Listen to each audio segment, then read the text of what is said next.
B. Busy B. Are we going to the library?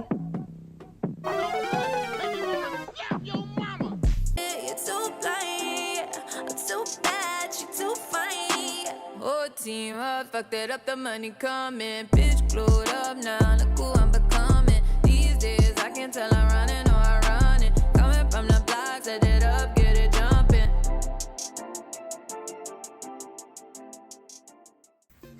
Hey y'all, it's Shwalina. Welcome back to my channel. Y'all really seem to like the video about how to avoid drama in college, and I'm gonna try and drop a video soon on how to make friends in college, but I thought before I do that, I will do this video on types of friends to avoid so you can save yourself the mess. Let's get to it. Alright, let's start off with fakes. So these are people that can also be classified as frenemies. And personally, like, I find them scarier, honestly, than someone who straight up an op, because, like, at least a straight up op, you know there's a problem. But with fakes will have an issue with you, and they will not let you know. Fakes have a very hard time standing in the truth. And though some of them are very sneaky, they're good at sneaking their way in and positioning themselves as a friend. There's usually a few telltale signs that someone is fake. So someone who can talk mad trash about someone, and if the person comes off like 5 seconds later, like, no, not even just mad trash, like they're dogging this person out. I mean, dogging this person out. Like, you're like, damn, you hate this person. And the person comes up 5 seconds later and they're all smiles and giggles like, hey girl, that's a fake. That's a fake. Cue, point, center, and run. And in the very least, if you're gonna stay around these types, do not give them no type of information, okay? Because they dangerous types. They will play in your face and they will act like you're a disgrace. Why are we wearing music? They will play in your face and they'll act like you're crazy. Like, fakes are a no-go. You need to stay away from them. These ones are troublesome. It is scary because it's like, it's that hard for you to tell the truth. You can't just be straight up with people. I don't know. It's weird to me. Like, I don't like that kind of energy around me, especially someone that got like a secret animosity and you don't know they have animosity till someone else tells you that's a fake. Like, don't stick around. Don't stress yourself out about them. Next up on the list is messy people. You just know I have to bring them in it. And I would say actually fakes are a subcategory of messy. Honestly, you can't be fake without being messy, and I feel like you can't be messy without being fake, because messy people are the type where they will inquire to you like, are you okay? I saw on your story you're not doing well. Like, they do the fake sympathy, the fake friend card in order to get information so they can run around and tell everybody else about it. So they're kind of one and the same, but I just feel like fake friends need their own subcategory because fake people kind of take it like a step further. Fake people like completely and utterly despise someone and still hang out with them. Messy people may or may not. Messy people, honestly, more so if they despise someone, they will make sure everybody knows they despise someone. Messy people will create drama whenever they get the chance because that's what makes them feel fulfilled. And you know, it's all fun and games. It's all a cute little kiki until they involve you in their drama, and now you're like, what? Why am I fighting this random girl because you thought she was the girl from high school that stole your girlfriend? Huh? What that gotta do with me? They make their business everyone's business. So in a similar vein with fakes, you just need to give these people as little information as possible. You need to nip it in the bud, especially if they like start to buck up at you, you know, and start a little mess. You gotta nip that. You gotta nip it in the bud. You're the one bites the dust. Oh my God. I do want to add though, while I would classify fake as a subcategory of messy along with gossips, I would say that fake people have a different intention and goal. than messy people. Messy people may try to be your friend because they just want to involve you in drama and they want to be all up in your business. But fake people may want to be your friend because they want to suck your life essence out of you. They might like something about you. They don't like all of you, but there's something that draws them in, and that's why they won't leave you alone. That's what makes them scary. It's just like, go eat some fruits. Why do you feel rejuvenated around? Like, what is that over here that you need to be around me? It's so bad. Next group is miserable people. So I'm Congolese, I'm African. Honestly, the African's favorite pastime is to complain and whine, if we're being so real. But I feel like there's a difference between, you know, good old-fashioned complaining, like, school, I got 4 tests next week, I got an essay too, and I need to apply it to the internship. But I feel like there's a difference between, you know, complaining sometimes and someone who brings the mood down. Someone who brings the mood down. Like, down because they're so negative. That kind of misery is what you want to avoid. And this one is good because you can pick it up pretty fast. Is if you ever hang out with a person, if they always seem to find an issue with something when y'all are out, not necessarily with another, no, usually it's with another person. If they find an issue maybe with the venue, or they want to do this but other people don't, so they throw a fit. People who throw fits are not getting their way and then bring down the whole mood and then get mad and scream and clap their hands and do the hokey pokey and turn yourself around. That's what it's all about. No, don't do all that. It's just like, it's like, are you 5 years old? Grow up. Things aren't always gonna work out your way. You need to learn how to deal with it like you are an adult. But at least they're easy to spot, because miserable people, they want you to be miserable with them, so they'll see that y'all are having a good time and they might actually get mad at that. You don't want to be with someone that's on that kind of energy that they want, if they're not having a good time, nobody can have a good time. Because it's like, are you God? You the queen of the castle? Why does everybody need to be miserable because no one wants to watch you? No. Mind you, somebody can be a combination of these traits, quite frankly. But the next one I'm bringing up is envious people, and this is definitely a more dangerous type of friend. I got my notes down here, so I'm gonna take a peek. So envious people basically want something you have. It could be your looks, it could be your personality, it could be your humor, it could be your partner, it could be your career, it could be like your charisma, it could be, what's it called? You know, your diligence, your ability to work hard. It can honestly be how you carry yourself. It could be how you style yourself. It could be how you light up a room. Basically anything, because a lot of people usually when it comes to jealousy or envy, they like to zero in on looks. And that's like the first thing they think of, like, oh, I mean, like, I'm beautiful, but she's beautiful too. Like, what's she mad about? It's not always just looks. Sometimes it's something that money can't buy. Sometimes they want something that they can't just look up on YouTube for. It's stuff that you built up yourself.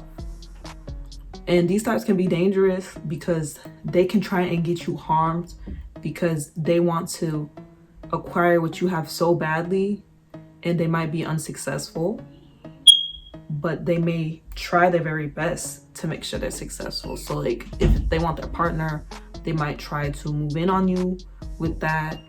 If they want your looks, they might try to start copying you. So I used to have copiers as a separate category, but really copiers are a subcategory of envious people because they desire to do what you present to the world. And then when these kind of people realize no matter what they do, they'll never be you, they might get very mad, very, very mad. This is the type of friend where cases happen. So the instant you realize you have a friend that never seems to congratulate you on anything you do, and they actually seem to look at you with like an evil eye, and you can kind of tell, you can feel like the tension and energy with that kind. If you ever tell this friend, and say it's just this friend, you have plans for something, and then it kind of starts going topsy-turvy, they probably put an evil eye on you. But those are like the ways you can spot it. If you tell them good news and they have no energy, you tell them plans in advance and they either don't say anything and it seems to fall apart, or they nitpick at it. They never have anything good to say about your plans, but they might try and implement that plan themselves later. These types, scary. Like, I feel like envious friends and fake friends, those be some of the worst types, because fake friends honestly might like nothing about you, but envious friends admire something about you, but they're embarrassed by the fact that they are so envious about it. So they might put you down, try to bring you down onto their level instead of trying to elevate themselves to your level. Okay, so this category is haters. I put 2 types.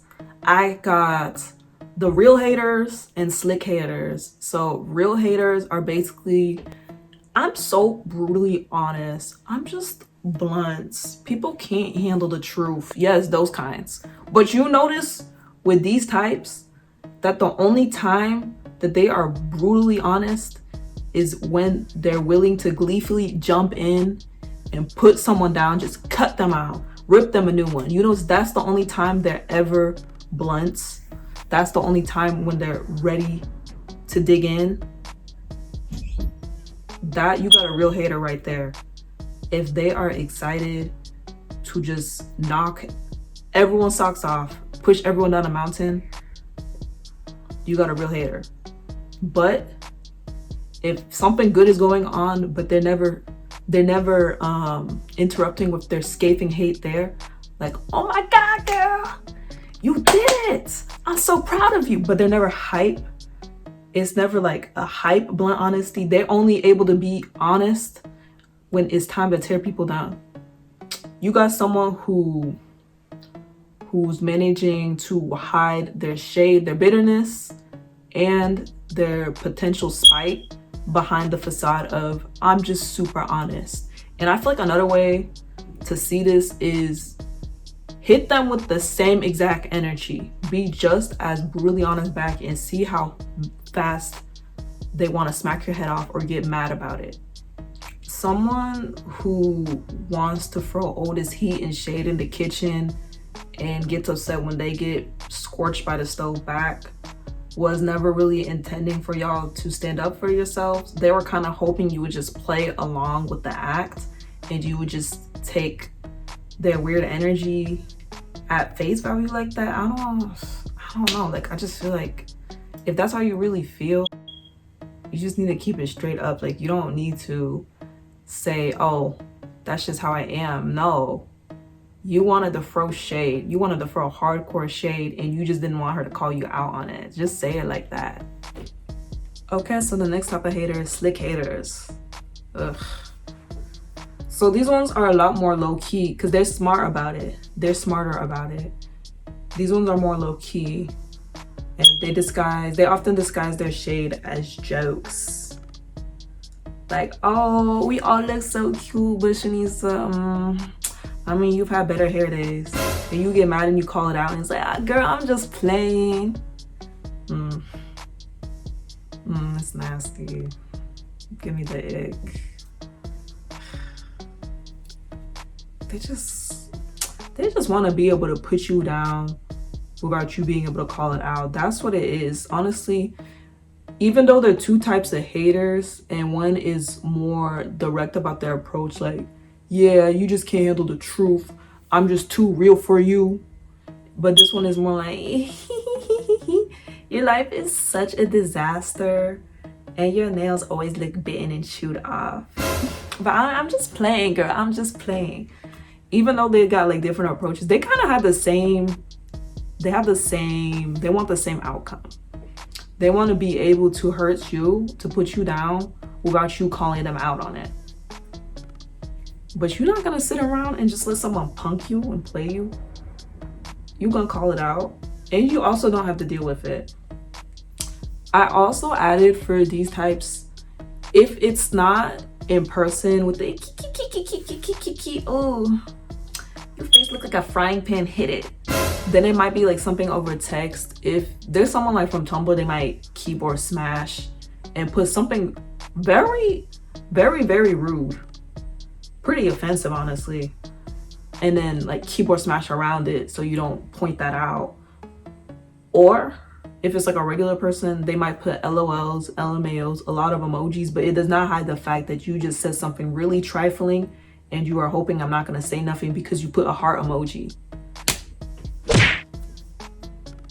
What do you think this is? You think we in preschool still? What do you think this is? I just can't. Okay, so conclude haters. Okay, so the next one we got is attention seekers. Personally, I don't have that much experience with one of these, thank God.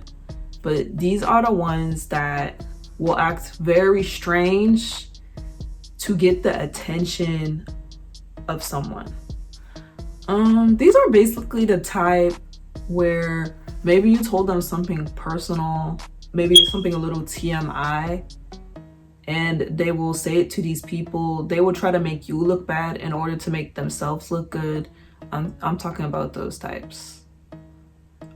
I mean, hopefully you're not in a situation where you deal with it, but I mean, if it happens one time, don't let it happen again.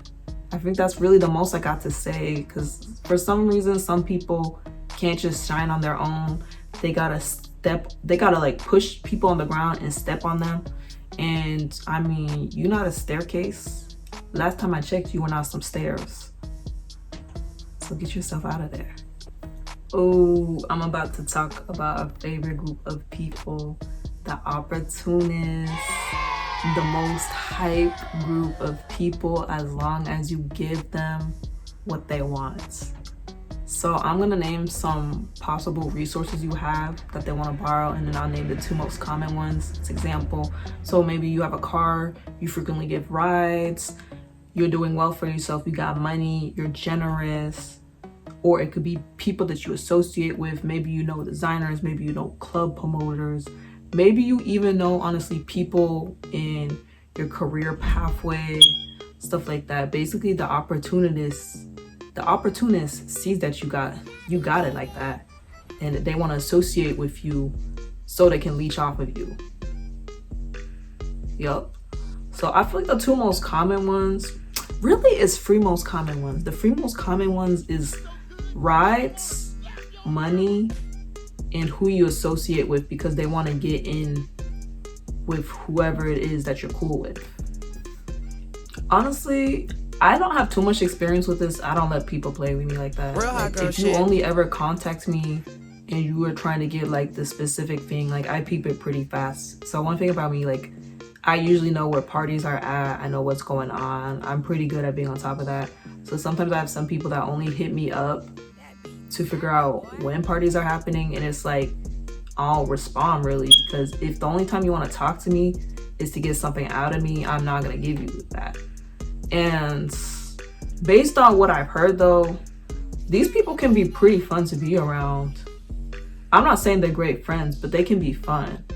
But these are the types, when the moment comes, if they got an opportunity presented to them, they will leave you for dead. You two could agree to go to a party together, and maybe they find some girl and they run off. They leave you alone. You could go to a club and they see a celebrity. Well, that one's kind of understandable, but they run off and leave you. They will leave you for dead if they see something cooler, funner, or better than you. The fun usually ends with these types when you either no longer have the resource that they're searching for. Maybe you fell out with the people. Maybe your car got repo. I'm sorry, these repo rippers are really honest. So I know y'all been getting repo left and right. Or you have no money no more. Ghost. Or you set a boundary.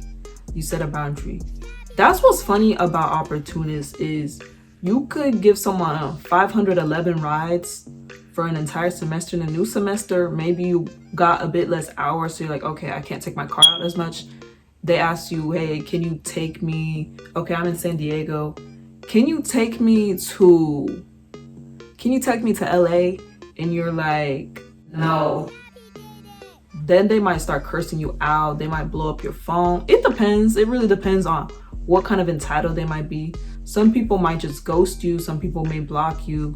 Some people will start dissing you to anyone they come across. Like, oh, she's not a good friend. She doesn't do this. But they suddenly completely forgot. They got amnesia now about all the other times you helped them. But this one time you choose not to. That's one thing you got to be cautious about. Like, it's good to help other people out, but don't do it at the sake of yourself. If you're too busy, if you do not have it like that, if you just don't want to, honestly, if you just don't want to, you don't have to. Like, people pleasing can be a hard habit to break, but I promise you, like, the more you value yourself, the more you respect yourself, and the more you put yourself first, the easier it gets. And the harsher your boundaries are, the more afraid users and opportunists are of approaching you. Because if you already tell them, like, hey, this is not how it's gonna go, I promise you, they're not gonna keep pushing at it. Well, some people might keep pushing at it, but you just gotta be like, no.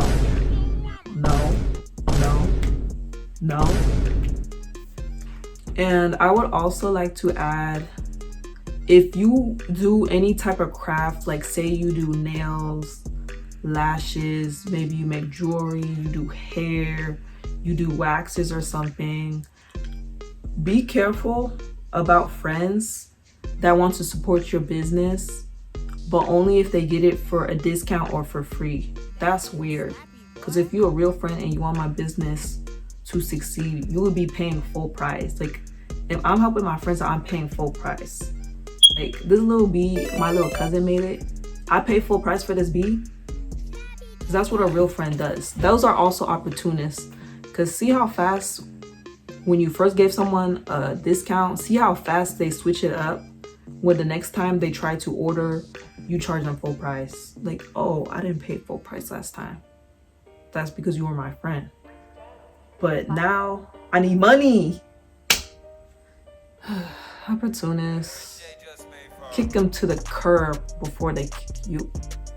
All right. Worst group for last. Conflict avoidant people. Y'all irritate the hell out of me. Because why don't you know how to open your mouth when you're upset about something? Now you mad because you didn't say nothing, and you being passive aggressive and weird, and you think we can read your mind, and you get mad about that too, and now you being childish. Who got the time to deal with that? I don't. So these kind of people, it's a lot of energy put into trying to interpret what they're saying. I just feel like if you can avoid it, because if we can't sit down face to face with it, can't be beefing through no FaceTime. If we can't sit down face to face and just discuss what's wrong, it's not gonna work out. Because why are we struggling to communicate like an adult? At one point you need to do better. You just need to start doing better. Stop making up excuses and learn how to talk to people. Because we cannot be doing this forever. It's just like,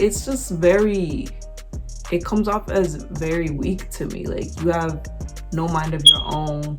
You can't even say what you're feeling. You can't even tell that server that he gave you the wrong sauce. Why can't you correct that server? Don't piss me off. My God. Anyways, that was the last of it. Hopefully that was helpful to y'all. I'm gonna try and get the how to make friends in college video out. I'm probably not this week, probably next week. But anyway, like, subscribe, and comment on this video. Y'all really like that last one. Like, that's the most views I gotten on a YouTube video in a minute. So like, keep helping me run these numbers up. Like, we're trying to get it up and running, because once classes start, them classes gonna get me. So I'm running around trying to get as much out as I can. But thank you, y'all. I'm about to do a fit check, because you know it's not a Joanna video but a fit check. But thank you. Boom. All right, let's go. So I got 2 different earrings. I think this one was originally from Claire's, and this one's from Target. I wanted to wear 2 of the heart ones, but one is broken, and I don't know where the broken piece is. but I'm gonna still wear it though. So necklace from Forever 21, top from Ross, full fit, skirt from Forever 21. Zoop. One more. Zoop. Yeah, that's my fit. Thanks once more for watching, y'all. See you next week or this week.